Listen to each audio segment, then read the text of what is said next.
Let me ask you something. When was the last time you saw every major financial institution on the planet moving in the exact same direction at the exact same time?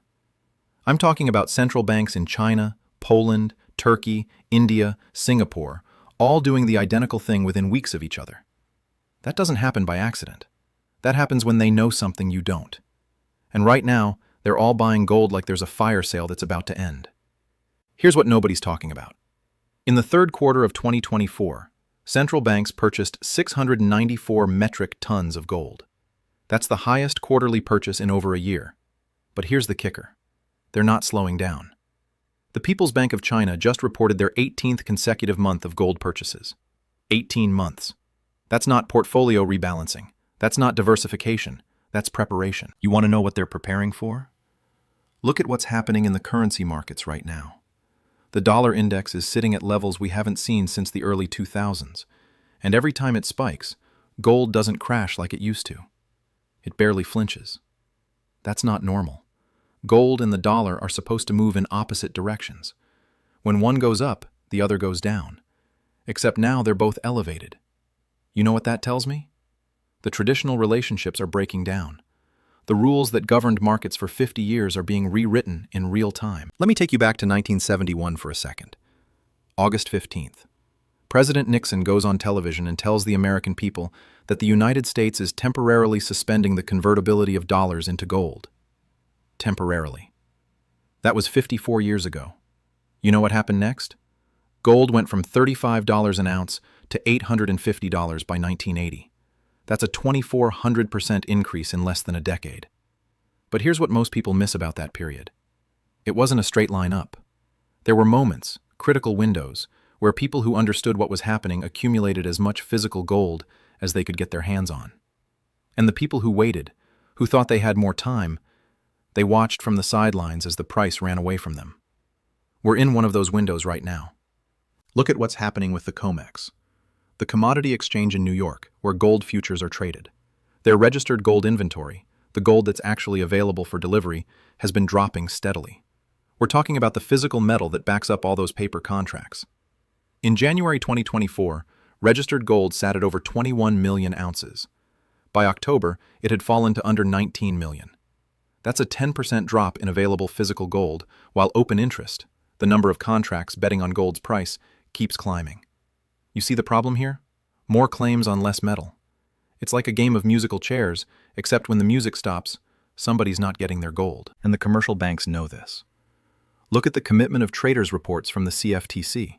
Commercial traders, the big institutions, they've been reducing their short positions in gold for months. These are the players who typically bet against gold when retail investors are buying. But they've been covering those shorts, closing out those bets. Why would they do that unless they expected the price to move significantly higher? Here's where it gets really interesting.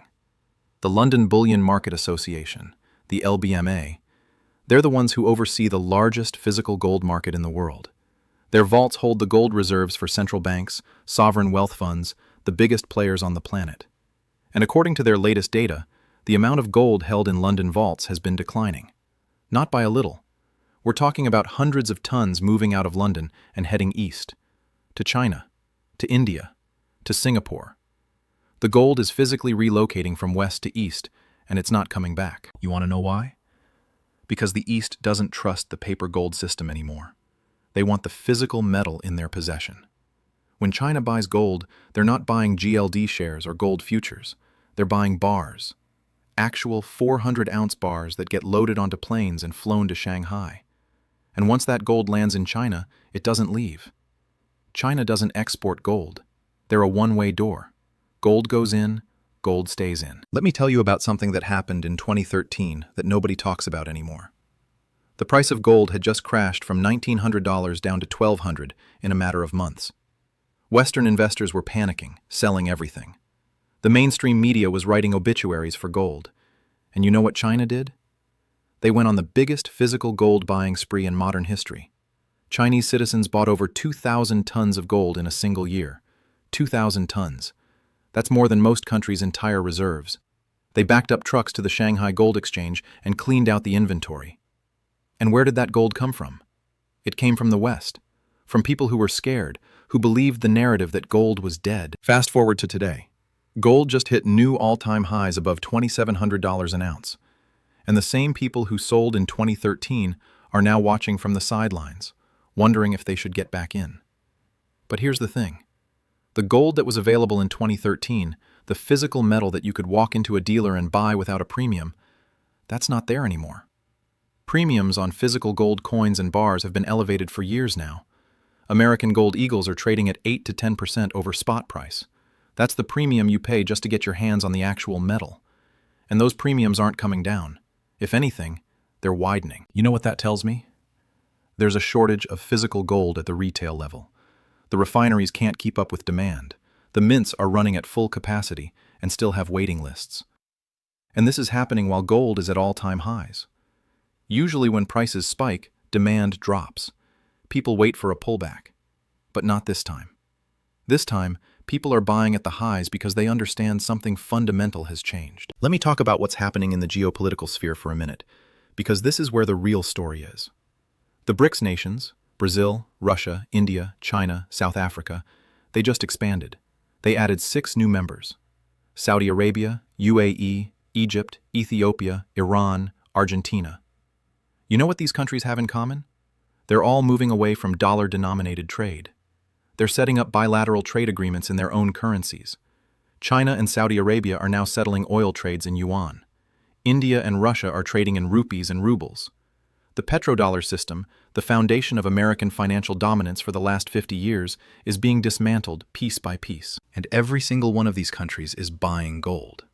Not as an investment, as a strategic reserve, as a hedge against the dollar losing its status as the world's reserve currency. Because if the dollar loses that status, if countries stop needing dollars to buy oil and commodities, what happens to all those trillions of dollars sitting in foreign reserves? They come flooding back to the United States. That's inflation on a scale we haven't seen since Weimar Germany. The Federal Reserve knows this. You think it's a coincidence that they've been talking about a digital dollar? A central bank digital currency? They're preparing for a world where the physical dollar loses relevance. And in that world, gold becomes the ultimate safe haven. Because you can't print gold. You can't create it with a keystroke. It exists in finite quantities, and the amount of gold being mined each year is barely enough to keep up with jewelry demand, let alone investment demand. Speaking of mining, let's talk about the supply side for a second. Gold production peaked in 2018. Since then, it's been flat to declining. The easy gold has been mined. The high-grade deposits are depleted. What's left requires going deeper, processing lower-grade ore, spending more money for less gold. The all-in sustaining costs for major gold miners are now over $1,300 an ounce. That's what it costs them to pull gold out of the ground, process it, and bring it to market. And those costs are rising every year. Energy costs, labor costs, equipment costs, regulatory costs, they're all going up. You know what that means?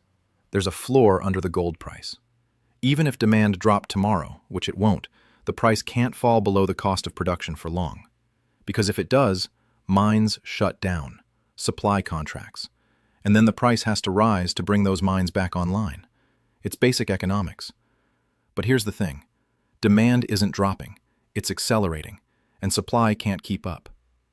Now, quick aside here. If you're sitting on $100,000 or more in retirement accounts, I put together a free guide on how gold IRAs work. It's in the description below. Covers how to get physical gold into your retirement account without tax penalties, how the process works, what the fees look like. Worth checking out if that's relevant to your situation. Because what we're talking about here, this isn't just about making money. It's about protecting what you've already built. Anyway, back to where this is headed. Let's talk about the technical picture for a second, because the charts are telling a story that most people aren't paying attention to. Gold broke out of a 13-year consolidation pattern in 2020. 13 years. That's not a minor breakout. That's a generational move. And since that breakout, every pullback has been bought. Every dip has been met with aggressive buying. The 50-week moving average has been support for 4 years straight. That's not retail investors. That's institutional money. That's smart money accumulating on weakness. And look at the volume profile. The amount of gold trading hands at these elevated prices is massive. This isn't a blow-off top. This isn't euphoria. Most people still don't own gold. If you go out on the street and ask 100 people if they own physical gold, Maybe 5 will say yes. Maybe. This is still early. The mainstream hasn't caught on yet. They're still chasing tech stocks and crypto and whatever the next meme investment is. But the institutions, the family offices, the sovereign wealth funds, they're buying gold hand over fist. Let me tell you about a conversation I had with a bullion dealer last month. This is a guy who's been in the business for 30 years. He's seen every cycle. And he told me something that stuck with me. He said, the type of buyers coming in now are different. It's not the gold bugs. It's not the preppers. It's doctors, lawyers, business owners. People with serious money who've never owned gold before. And they're not buying 1 or 2 coins. They're buying in size. 50 ounces, 100 ounces. They're moving 5 and 6 figures into physical metal. And when he asks them why now, they all say the same thing. Because something feels wrong. Because the system feels fragile. Because they want something real, something they can hold, something that can't be hacked or frozen or inflated away. That's the sentiment shift that's happening right now. And once that shift reaches critical mass, once the mainstream figures out what the smart money already knows, the price is going to move in a way that shocks people. We're not talking about a 10 or 20% move. We're talking about a repricing of gold relative to the money supply. And when you look at the amount of currency that's been created over the last 15 years, since the financial crisis, gold is still dramatically undervalued. Here's a number for you. In 1980, when gold hit $850, the total U.S. money supply was about $1.6 trillion. Today, the money supply is over $21 trillion. That's a 1,300% increase. But gold has only gone up about 300% from its 1980 high. You see the disconnect? If gold had kept pace with money supply growth, it would be trading north of $11,000 an ounce right now. 11,000. We're at 2,700. That's a 75% discount to where it should be based purely on monetary inflation. Now, I'm not saying gold is going to 11,000 tomorrow, but I am saying there's a massive gap between where gold is and where it should be.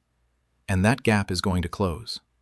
The only question is how fast. Let's talk about what happens in a crisis scenario for a minute, because this is where gold really proves its worth. Go back to 2008. Lehman Brothers collapses. The financial system is on the brink. Stock market crashes 40%. Real estate crashes. Everything is falling. Except gold. Gold went from $700 in 2008 to $1,900 by 2011. It nearly tripled while everything else was getting destroyed. And the people who owned gold during that period, they didn't just preserve their wealth. They had the liquidity to buy assets at fire sale prices. They bought real estate for pennies on the dollar. They bought stocks at generational lows because they had money when nobody else did. That's what gold does. It's not about getting rich. It's about having optionality when the world is falling apart. It's about being able to act when everyone else is paralyzed. And right now, we're heading into a period where that optionality is going to be worth its weight in, well, gold. Look at the banking system. We just went through a regional banking crisis in 2023. Silicon Valley Bank, Signature Bank, First Republic, they all collapsed within weeks of each other. And you know what stopped the contagion? The Federal Reserve stepping in with emergency lending facilities. They backstopped the entire system. But here's the question nobody's asking. What happens next time? What happens when the crisis is bigger than the Fed's ability to contain it? What happens when the Treasury market, the most important market in the world, starts to crack? Because that's what's coming. The U.S. government is running $2 trillion deficits every year. That's $2 trillion of new debt that has to be absorbed by the market. And who's buying it? Not foreign central banks. They're selling treasuries. Not the Fed. They're doing quantitative tightening, shrinking their balance sheet. So who's left? Domestic buyers, pension funds, insurance companies, and they're getting crushed by the negative real yields. They're losing purchasing power every year they hold these bonds. At some point, something breaks. Either yields spike to attract buyers, which crashes the bond market and sends mortgage rates to 10%, or the Fed steps back in and starts buying again, which means more money printing, more inflation, and gold going vertical. Either way, gold wins. Let me paint you a picture of what the next 5 years could look like. We're in the early stages of a commodity supercycle. Not just gold, all commodities. Oil, copper, silver, uranium, the things you need to build the real economy. And this cycle is being driven by underinvestment. For the last 15 years, Since the financial crisis, nobody's been investing in commodity production. Mining companies haven't been building new mines. Oil companies haven't been drilling new wells. Because prices were too low. Because capital was flowing into tech and growth stocks. But now, demand is coming back. The energy transition requires massive amounts of copper and silver. AI data centers require massive amounts of electricity, and the supply isn't there. Gold is the canary in the coal mine for this entire cycle. It's telling you that real assets are going to outperform financial assets. That the things you can touch, the things that exist in the physical world, are going to be worth more than the things that exist on a screen. And the people who position themselves now, before the crowd figures it out, they're going to do extraordinarily well. But here's the thing. You can't wait. You can't sit around and think about it for 6 months. Because the window is closing. The physical gold that's available today might not be available tomorrow. The premiums that are 8% today might be 15% next year.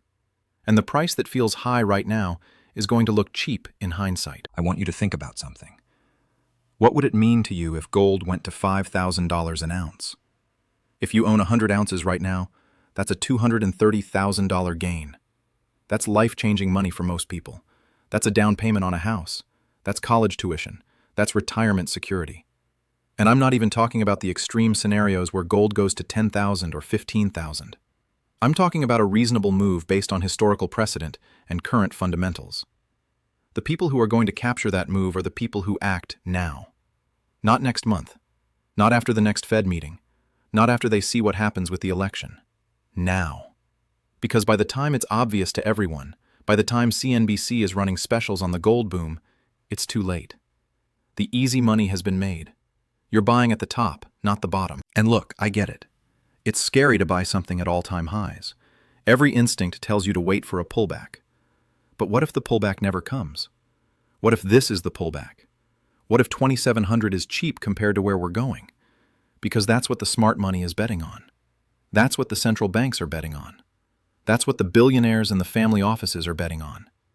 You know what the biggest risk is right now? It's not buying gold and watching it go down 10%. You can handle a 10% drawdown. The biggest risk is not buying gold and watching it go up 100% while you're sitting in cash earning nothing, or in bonds getting destroyed by inflation, or in stocks that are trading at valuations that make the dot-com bubble look reasonable. The clock is ticking. Not in some abstract, theoretical way, in a very real, very concrete way. The gold that's available today is being bought by people who understand what's coming. The premiums are rising, the delivery times are extending, the dealers are running low on inventory. And once the physical market tightens to the point where you can't get metal at any reasonable premium, the paper price is going to have to adjust. It's going to have to rise to ration demand. And when that happens, the move is going to be violent. This is your moment. This is the window. The information is out there. The data is clear. The trend is established. All that's left is the decision. Do you act or do you watch? Do you position yourself for what's coming, or do you hope that somehow, some way, everything works out and the system holds together for another decade? Because I'm telling you, the people who are moving right now, who are converting paper wealth into real assets, they're not doing it because they're pessimistic. They're doing it because they're realistic. They understand that the game has changed, that the rules that worked for the last 40 years don't work anymore, that we're entering a new paradigm where hard assets matter again, where gold matters again. The countdown has begun. The question is, are you going to be ready when the clock hits 0?